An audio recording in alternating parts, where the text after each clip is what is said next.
السلام علیکم۔ ہسپتال سے کال آتے ہی وہ گاڑی کی طرف بھاگا۔ چشمے زدن میں اس نے گاڑی سٹارٹ کی اور بیک کر کے بڑی سڑک پر لے آیا۔ ایک لمحے کو اس کے دماغ میں گونجا، وہ ایسا کیوں کر رہا ہے؟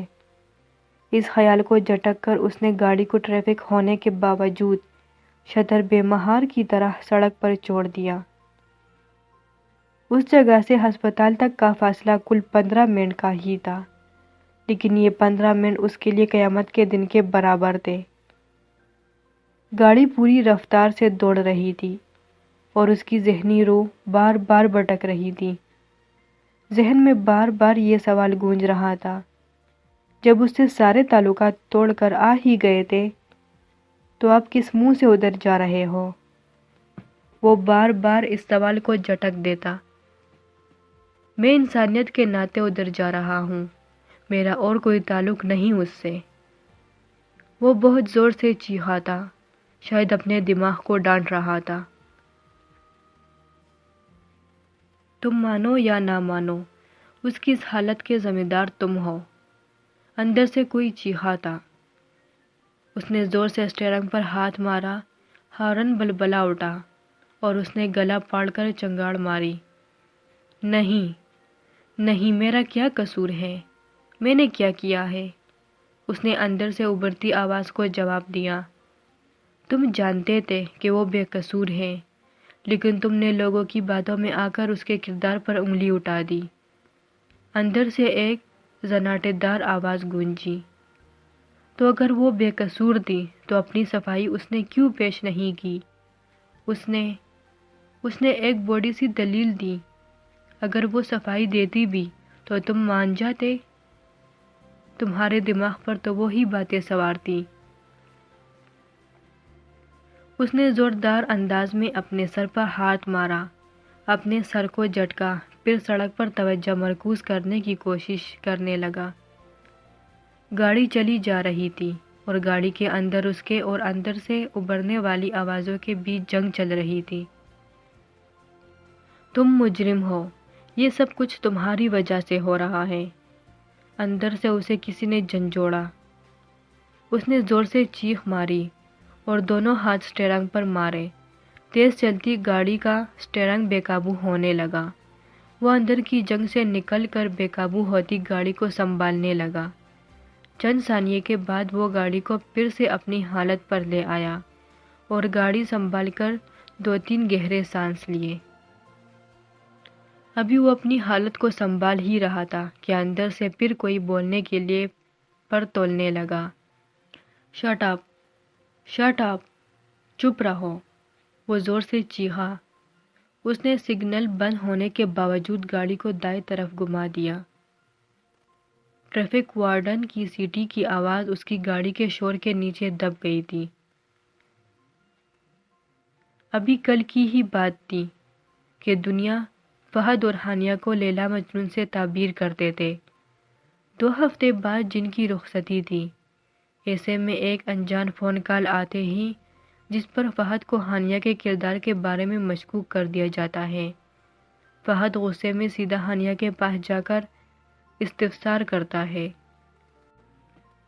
لیکن ہانیہ کی حیرت ناک خاموشی اس کی منتظر ہوتی ہے، جس کو فہد اپنی دانست میں ہانیہ کا اقرار خیال کرتا ہے اور نہ جانے کیا کچھ ہانیہ کو کہہ کر اپنے گھر آ جاتا ہے۔ اس وقت سے اس کے اندر ایک کشمکش شروع ہو جاتی ہے۔ اس کا ضمیر اس کے سامنے سراپا سوال بن کر کھڑا ہوتا ہے کہ تمہاری محبت مغز ایک فون کال کی مار تھی، تمہاری یہ پیار کی بینگیں ایک انجانہ دھچکا نہ سہا سکے اور تم اس پر ناز کرتے تھے۔ وہ بڑی مشکل سے خواب آور دوائی لے کر سو گیا۔ اگلے دن سو کر اٹھنے کے بعد بھی وہ بجھا بجھا سا ہی تھا۔ فریش ہو کر گاڑی نکالی اور بے مقصد سڑکوں پر گھمانے لگا۔ کوئی 1 گھنٹہ سڑکوں پر گھومنے کے بعد گاڑی کھڑی کر کے اترا ہی تھا کہ اس کا موبائل بجنے لگا۔ نمبر دیکھ کر اول تو اس کا دل چاہا کہ نہ اٹھائے، لیکن کسی خیال کے تحت اس نے کال ریسیو کی تو دوسری طرف ہانیہ کی ماں تھی۔ بیٹا فہد، میری بات سنو۔ جی فرمائیں، اس نے اس انداز میں کہا گویا ان کی بات سن کر ان پر احسان کر رہا ہو۔ ہانیہ ہسپتال میں ہے بیٹا، کل سے بے ہوش ہے، اس کی زبان سے تمہارا ہی نام نکل رہا ہے۔ پلیز بیٹا ایک دفعہ آ جاؤ، میری بیٹی کی خاطر نہ سہی میری خاطر ہی آ جاؤ۔